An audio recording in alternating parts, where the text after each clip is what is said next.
Greetings, one and all, and welcome to episode number 57 of Thoughts and Hunches, making money in bunches and sucker punches. Your boy Stoney is back for the 57th time, and I'd like to welcome my fellow hustlers, cheats, lowlifes, hoodlums, scumbags, fienders, and degenerates, not to mention, back by popular demand, criminals, perverts, horn dogs, virgins, jagoffs, jihadists, altar boys, Catholic altar boys, who have peculiar relationships with their priests. Yes, you know who I'm talking about. Dio and Cruzy. Yes. Anyway, and Matt. Anyway, I'd like to welcome you back. Season 2, episode 24. And the reason you all keep coming back is because I continue to deliver you winners every single week for free. 23 of them last week, right? 13 and 10. Not exactly our best week, but a winning week nonetheless. 8 straight winning weeks. Yep. 8 consecutive weeks. That's over 2 months now since our last losing week. We've had 3 losing weeks the entire season, and that dates back to August. Well, first week of September when college football started. Last time I checked, that ain't too bad. The numbers last week, before we get into Super Bowl 56. Oh my God. Please, we'll get to that. Before we get into all that, the numbers. Last week, NCAA basketball, 13 and 10. That's all we did. Not great, not bad, but a winning week. Either way, just kind of ho-hum, kept the line moving. So now we're ready, all right? NFL playoffs, we're 12 and 12 so far, 50%, and that's all basically based off one lousy week, and that was the wild card weekend.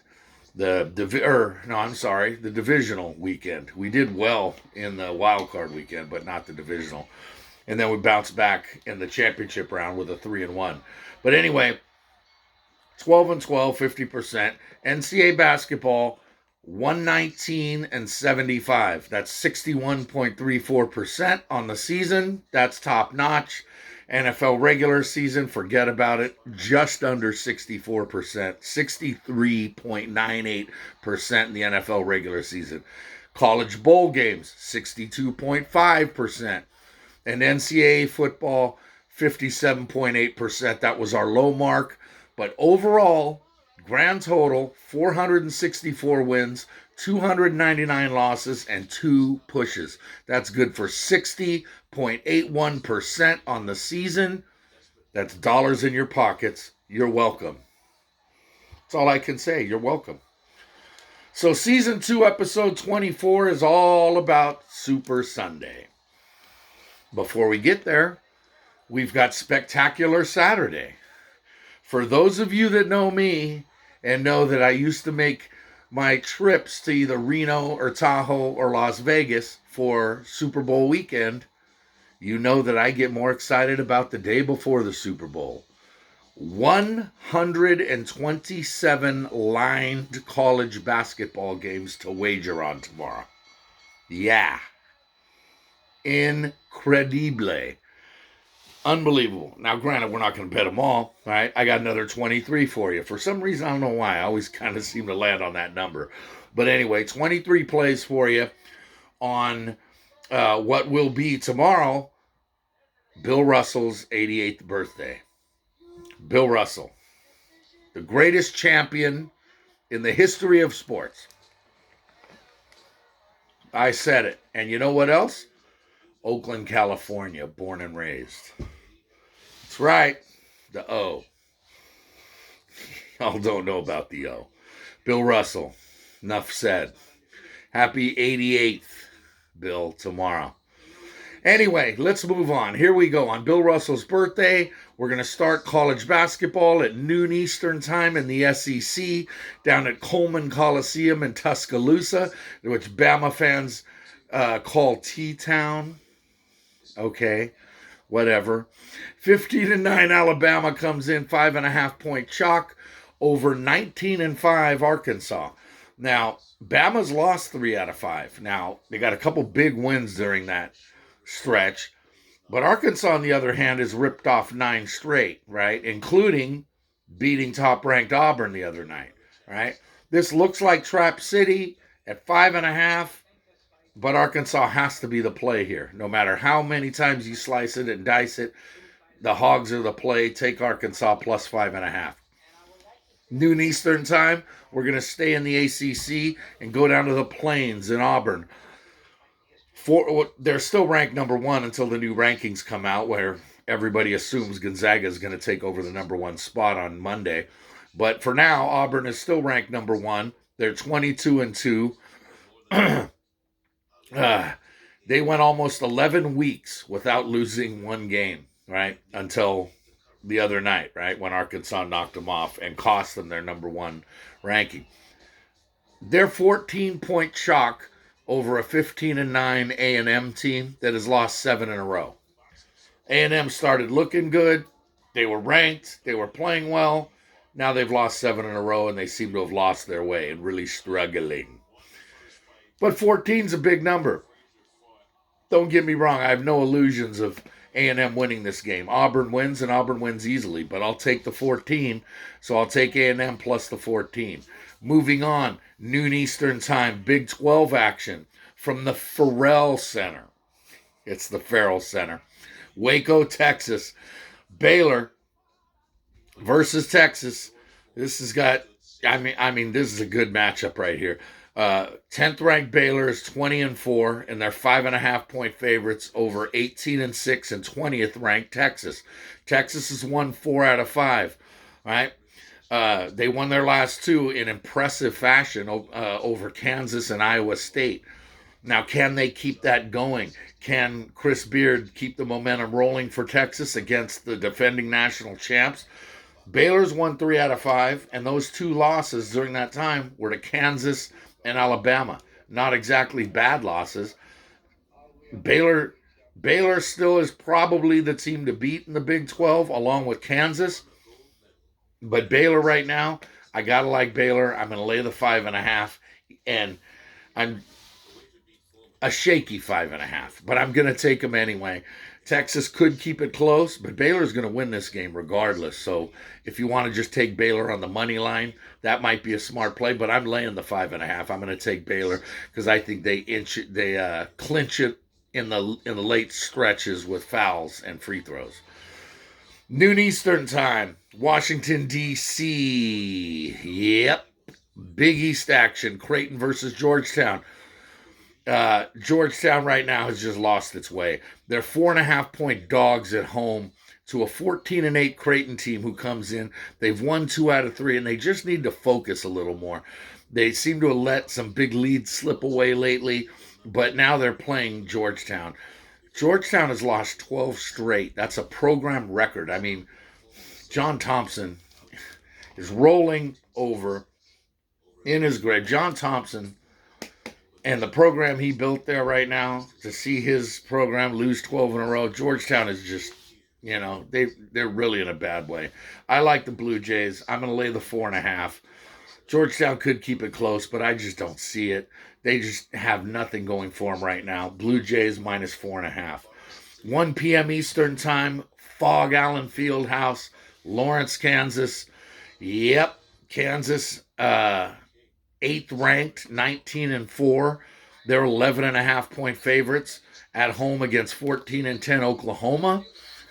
Oklahoma beat Texas Tech in their last a couple days ago, and that snapped a 3-game losing streak, and that was a big win for the Sooners. They needed that. And now they head to Lawrence, with the sight of many horrors for them over the years.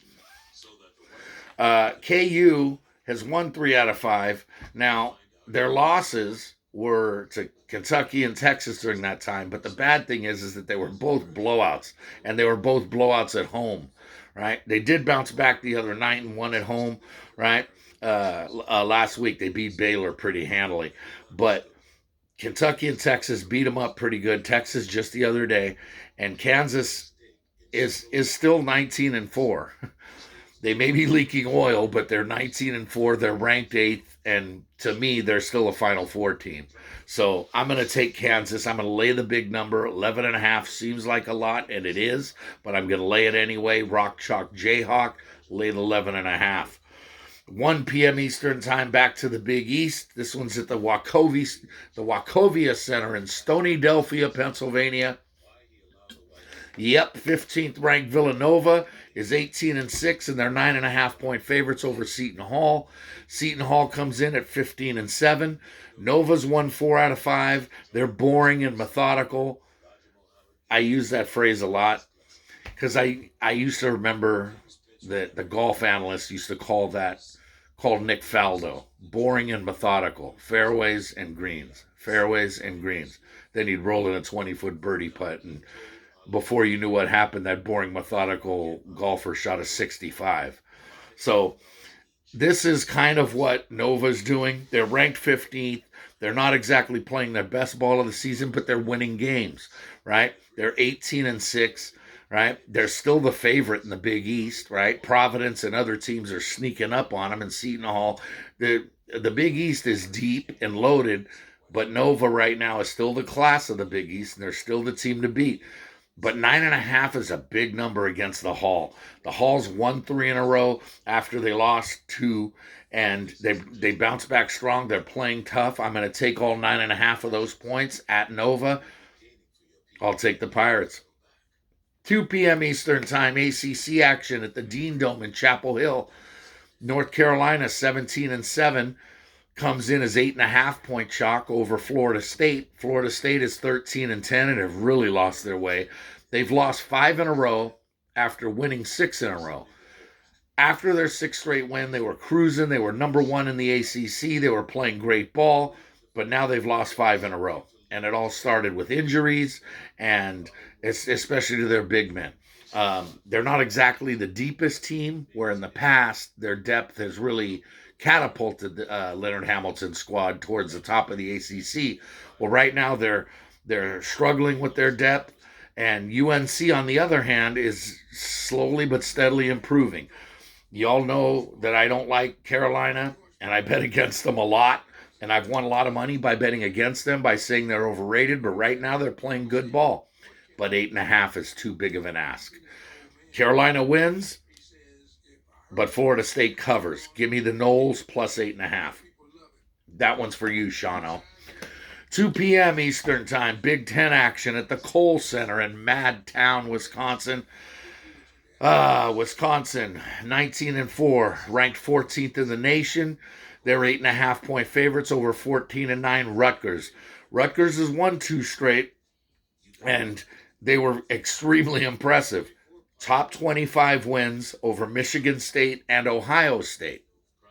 Problem is, they were both at home. Now they got to go to Madtown and take on Wisconsin, who's won 4 out of 5 and is now starting to thump teams. They're starting to beat them up physically, and it's the old school Wisconsin way of winning games. I'm going to take the Badgers. I'm going to lay the 8.5 and send Rutgers packing. 3 p.m. Eastern time, ACC action. This one's in Winston-Salem. This one's a good matchup. Wake Forest is 20-5. They're playing great ball, especially at home. They're very underrated. They're still not ranked. They should be. They've already won 20 games, and they're not ranked yet. They're 8-point favorites over Miami, who's 17-7, who kind of lost their way, but they seem to have bounced back. They've won 3 out of 5. Wake has won 4 out of 5. So both teams are starting to play better. Wake wins. Miami, Florida covers. Give me the Canes plus the 8. 3:30 p.m. Big Ten action. The Breslin Center, Michigan State, East Lansing. The Spartans are 17-6 and ranked 17th. They're 4.5-point favorites over 16-7 Indiana. Indiana's lost 3 out of 5 and just can't seem to win away from Bloomington. Michigan State has also lost 3 out of 5, and a couple of them were kind of jarring, especially the other night. And they're just not getting things together. But this is the time of year where MSU starts to play better. For some reason, I'm going to lay the 4.5. Call me an idiot. Indiana's a very good team with 2 to 3 NBA-ready players right now. But Michigan State is Michigan State. And at the Breslin Center, I'll lay the 4.5 and go with Sparty. 4 p.m. Eastern Time, SEC action, Rupp Arena, Lexington, Kentucky. UK comes in 5, ranked 5th in the nation, 20-4. They've ripped off 5 straight. They're challenging Auburn as the team to beat in the SEC, which is deep and very loaded. And they're 11.5-point favorites over a 16-8 Florida team right now. But Florida, on the other hand, has now won 4 straight. Florida was just really letting a lot of folks down, including the bettors who were taking them. But right now, Florida, after 4 straight, they're starting to feel it, and they can play well enough to come in under the 11.5. UK wins, Florida covers. Give me the Gators plus 11.5. 4 p.m. Eastern Time, Big 12 action down in Lubbock. 9th-ranked Texas Tech comes in at 18-6. They're 12-point favorites over TCU, who's 16-5, a very dangerous Horned Frog team. Texas Tech lost to Oklahoma the other day, but that was after they'd won 3 straight. But Texas Tech, they're a top 10 team, and they're playing really, really well. And they're doing it with defense, which is how they always do it. TCU, on the other hand, has also won 3 out of 4, and 12 points is too many points. Once again, give me the dog. Texas Tech wins, TCU covers. Give me all 12 of those. 4:30 p.m. Eastern Time, Big East action. Hinkle Fieldhouse, Indianapolis, Indiana. The site of the movie, the site of the championship game in the movie Hoosiers. Butler comes in at 11-13. They're 3.5-point underdogs to 18th ranked Marquette, who's 16-8. Butler's lost 3 straight. They can't seem to get anything right these days. Marquette, on the other hand, Shaka Smart has them trending in the right direction. They've won 3 out of 5. They're playing better ball. They're only 3.5-point favorites. I'm going to take them, and I'm going to take, to me, they'll always be the Marquette Warriors. You can call them the Golden Eagles or the Golden Showers for all I care. But I'm going to take Marquette and lay the 3.5. Moving on, 5 p.m. Eastern Time. ACC action at Stan Conti Forum up in Chestnut Hill. Duke comes in as ranked 7th in the nation, 20-4.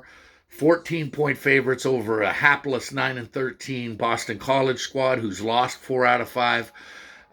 Duke, on the other hand, is just, they have to avoid hiccups. And they had one a couple days ago when Virginia came back and beat them right at the end in a great game. But Virginia beat them. Kind of dampened Duke's spirits, but then they bounced right back with a blowout of Clemson the other night. And this one's going to be the same. Even though Duke's on the road, a double-digit road favorite, give me Duke, minus 14. I'm going to take them. 6 p.m. Eastern Time, Big 12 action from the Chrysler Center in Ann Arbor. This one's also another, it doesn't get any better than this. Michigan versus Ohio State. Michigan's 13-9. Ohio State's 14-6 and ranked 16th, right? They had a bad loss to Rutgers the other night, right? Michigan, on the other hand, blew out Purdue, a really, really damn good Purdue team who is showing themselves to be the class of the Big Ten, right? Yes, they've got Wisconsin, Michigan State, and there's just so many good teams in the Big Ten that are going to be on their heels. But Purdue is showing themselves to be the class, and Michigan beat them up the other night. Yeah, Michigan's only 13-9, and they've been wildly inconsistent this year. But right now, they're 2.5-point favorites against Ohio State. I'm still going to take Ohio State. I like the 2.5 because Michigan has been so inconsistent. I like the Buckeyes here. It's a good spot. Take them on the money line. 6 p.m. Eastern Time, WCC West Coast Conference action. That's right, the Levy Center in Santa Clara. This one's for you, Wolfie. Santa Clara is playing really, really good ball. They're 17-8, and they found themselves locking horns right now with St. Mary's for second place in the WCC, because we know the fight in the WCC is always for second place because no one's going to catch Gonzaga. Well, Santa Clara is playing good ball, and they're hosting USF, and the Dons come in. They're 20-6, and they're only 1.5-point favorites. I like USF here. Santa Clara, even though they've won 4 straight, right? USF, on the other hand, has won 4 out of 5, right? And they lost to Portland, right, which was a bad loss for them, but they turned around and absolutely blasted Pepperdine by 44 points the other night. USF is a dangerous team. Santa Clara is a dangerous team, but USF is a little bit better. I like the Dons. I'm going to take them and lay the 1.5. 6 p.m. Eastern Time, the Battle of Tennessee. Yes, Memphis has no rights to the Battle of Tennessee. This is Vandy in Tennessee. This one's up in Knoxville, Thompson Bowling. Tennessee comes in ranked 19th, 17-6. They've won 4 out of 5. They're playing great ball. They're 11.5-point favorites. Vandy, on the other hand, is 13-10, which is kind of what Vandy is. Jerry Stackhouse is doing a good job as head coach, and he's got Scottie Pippen playing out of his mind, right? Scottie Pippen Jr. playing out of his mind. They've won 3 out of 5. I think Vandy has enough to keep this one close and avoid Tennessee from running away with it. Tennessee wins. Vandy covers. Give me the 11.5. 6 p.m. Eastern Time ACC action in Blacksburg, Virginia. Virginia Tech is 14-10 and 7.5-point favorites over 13-11 and visiting Syracuse. Both teams have won their last 4. They're starting to get things right. And even though Virginia Tech is favored in this game and they're going to win, they're not going to cover. 7.5. Give me the Cuse plus the 7.5. Va Tech wins. Syracuse covers. Moving on, 6:30 p.m. Eastern Time. Back to the Big East. P-Town, Providence. Sorry, can't call it P-Town. Sorry, C-Lim. I know that's where you live and all that, but I can never call that P-Town. I think I'm talking about Pinole or something. But anyway, Providence, 11th ranked Providence, 20-2 right now. Yes, that's a very dangerous team. They're 9.5-point chalk over a 12-10 DePaul team. DePaul is coming off back-to-back wins, impressive wins over Xavier and Georgetown. That was after they lost 3 in a row. And it was exactly what DePaul needed to kind of jumpstart them and get them going. But Providence, on the other hand, has won 7 straight. Like I said, they're 20-2. They'll be a top 10 team after come Monday, after they win this game. Lay the 9.5. I don't like taking road dogs, I don't like taking favorites with double-digit favorites. 11.5, I don't care. I'm going to take them anyway. Providence minus 9.5. There's your winner. 8 p.m. Eastern Time, we head down to the swamps and the backwood bayous, the Maravich Center in Baton Rouge. LSU 17-7. They're 6.5-point chalk over 14-9 Mississippi State.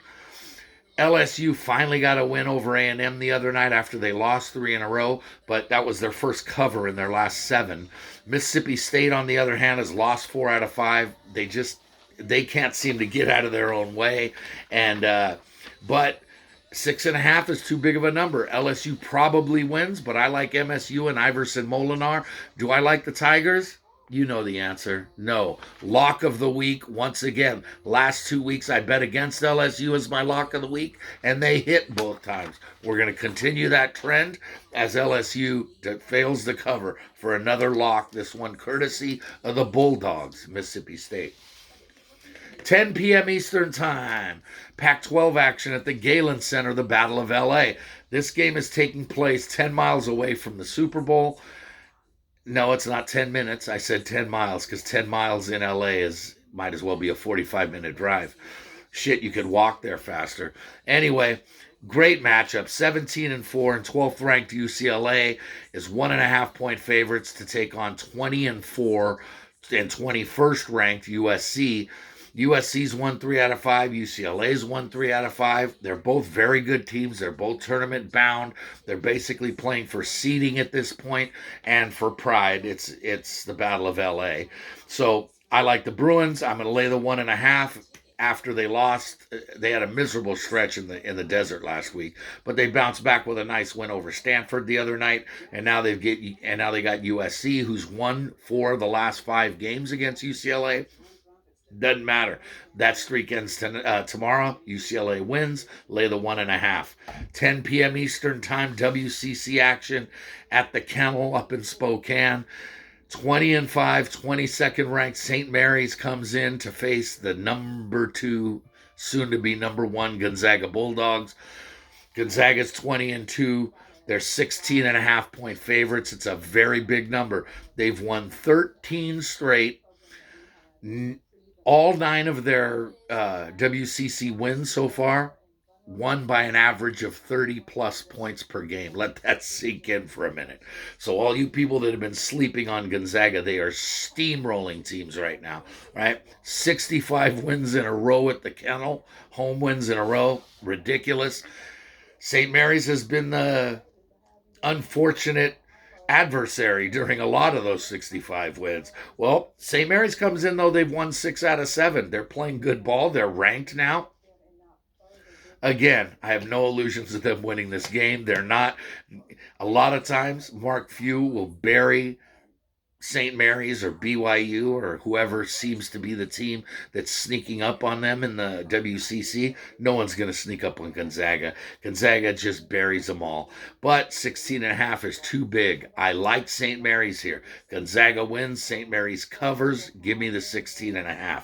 Finally, the last game, the Degenerate Special, which I've hit 2 straight now. 12 a.m., midnight, Big West action, the Stan Sheriff Center in Stony Lulu, Hawaii. That's right. Hawaii comes in as 11-8, 1.5-point favorites over a 14-7 Cal State Fullerton squad. Hawaii's lost 3 straight, and they're really struggling and not playing well. CSF, on the other hand, they're playing really well. They bounced back from a 3-game losing streak earlier. Now they've won 3 out of 4. They seem to have righted the ship. They're 1.5-point dogs here. I like them on the money line. I think they win this game outright. There's your Degenerate Special, and there is your winner for the Degenerate Special on Saturday night. There's my 23 college hoops plays. Satisfied? I'll be satisfied when I win 15 of them. So yeah, that's the goal this week. Now we move on to Sunday, Super Bowl Sunday, 6:30 Eastern Time, Super Bowl 56. What are you going to do? For all you DJ Frankie boys and all you people that couldn't wait to see my NFL Super Bowl pick so you can all run to the ticket window and place your wagers, I like Cincinnati. Straight up. I think Cincinnati wins this game outright. They're 4-point dogs now. That line opened at 3.5. It went up to 4.5. It was 4.5 for about 8 or 9 days. And yesterday it dropped down to 4, which means there's some late action coming in on the Bengals. I mean, we've all heard everything that needs to be said, right? LA has gotten here, right? And yeah, it's a home game, even though they're the visiting team in the Super Bowl, which is odd. It is a home game, and LA got here with wins over Arizona in the playoffs, who had no business even in the playoffs. They were the worst team in the playoffs, period, right? Then they beat a Tampa Bay team, which was so banged up and decimated with injuries. I don't want to say they didn't belong, because they certainly did, but the Rams had no business of even... The Rams blew them out in the first half and then allowed them to come all the way back to tie the game before they won it with a late field goal. But even that one shouldn't have even been that close. And then they played the 49ers last week, and they let the 49ers take a 10-point fourth quarter lead before they had to come back and win. Now, I'm not saying that can't happen, because they have shown that they're resilient and this and that. And we know they cannot run the football, right? Because I've been saying that all season, and that still holds true. They go as far as Matt Stafford takes them. Now, granted, he's got an arsenal to throw to, right? He's got OBJ, he's got Cooper Kupp, he's got them all, right? Tyler Higbee, their tight end, is out. Could be big. But Stafford, on the other hand, he will make the big mistake. You talk about his 300 yards passing and his 3 touchdowns and 1 interception last week. No. Or in the championship game. No. He threw 2 interceptions. Jaquoski Tart just dropped 1, period, right? Which changes the entire complexion of the game, right? All of a sudden, maybe the Niners are playing and Stafford is not the greatest thing since sliced bread. Now, I like Stafford, right? Always have. I always rooted for him in Detroit. I rooted for him when he was in Georgia. There are 2 things I don't like about Stafford. Number 1, the team he plays for, and number 2, his wife. Please, when the Super Bowl quarterback, his wife is trending #1 on Twitter, please, come on. Kelly, sit down and shut up. We don't want to hear you. We don't want to see you. We're only tuning in to watch your husband, and we're going to watch your husband make mistakes like he always does, right? Cincinnati, on the other hand, they got here with wins over Las Vegas, right? At home, they beat the Raiders. Good game, great game in the wild card round. Raiders had them on the ropes, or had a chance to win. I don't want to say on the ropes, but they had a chance to win. Couldn't do it. Since then, Cincinnati has absolutely done it, period. They came here to Nashville. They beat a damn good Tennessee football team in a game that Joe Burrow was sacked 9 times, and he kept coming back for more and led his team to a win.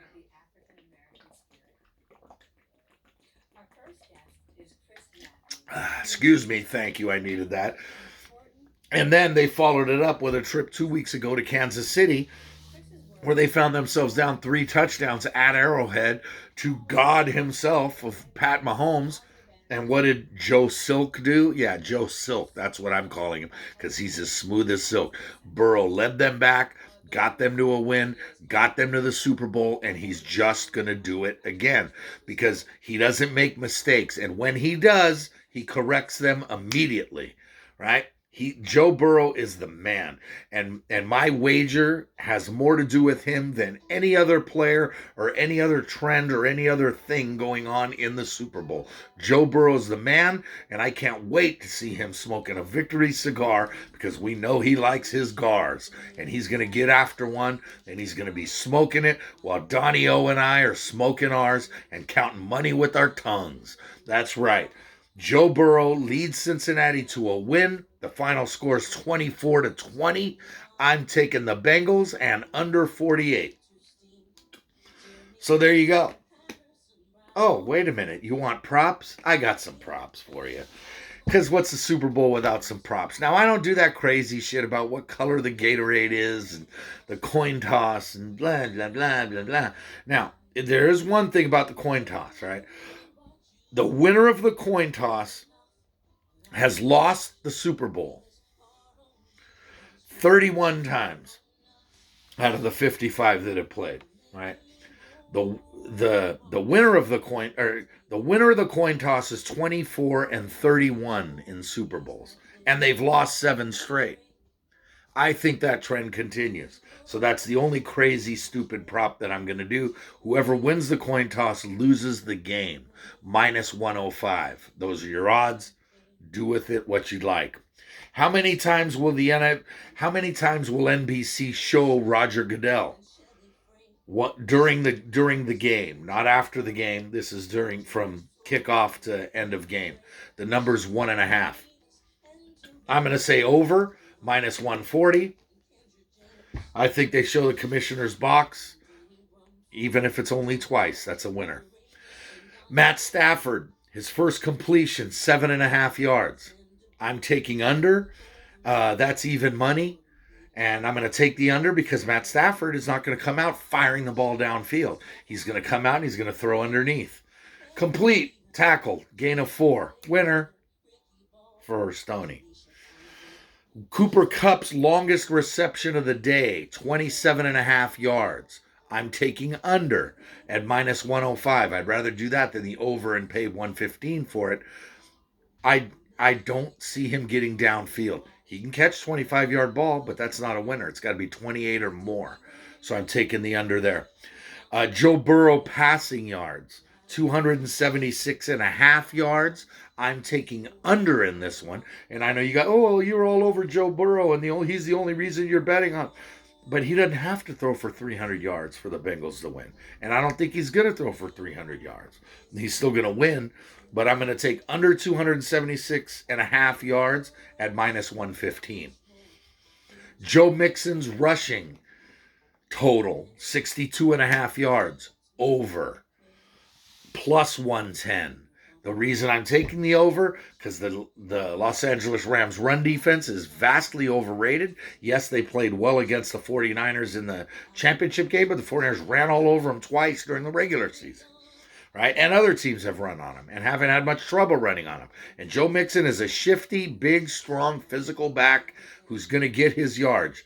And he's the reason why Burrow's going to go under his number of 276.5. I'm going to take Mixon over 62.5. And I don't know what the odds are for Mixon to get an MVP, but he's got to be at least 30 or 40 to 1. That might be worth a shot as a flyer. $25 bet might pay you off pretty well there. But Mixon, you never know. I'm going to take Mixon with the over. And finally, Jamar Chase's receptions are at 5.5. I'm going to take the over. A lot of people are taking this over because it seems like Trap City, but all he needs is 6 catches. I think he's going to get those. Minus 135 is what I got to pay for him, but I'm going to pay him. And so there's my 3, 6, there's my 7 props for Super Bowl 56. That's all I can give you. 7 props, 23 college basketball plays, both sides of the Super Bowl. Please. Can't beat that, right? We're going to count 25 of them because prop bets are exactly that. I'm not telling you how much to bet on the prop bets, but I'm assuming all the other bets, all my college basketball bets and your Super Bowl bets, assuming we all bet the same. So those are the ones that count towards our season total. 25 picks, right? We want to win at least 15 of them. 17 would be the, definite goal. But we'll see how it turns out, right?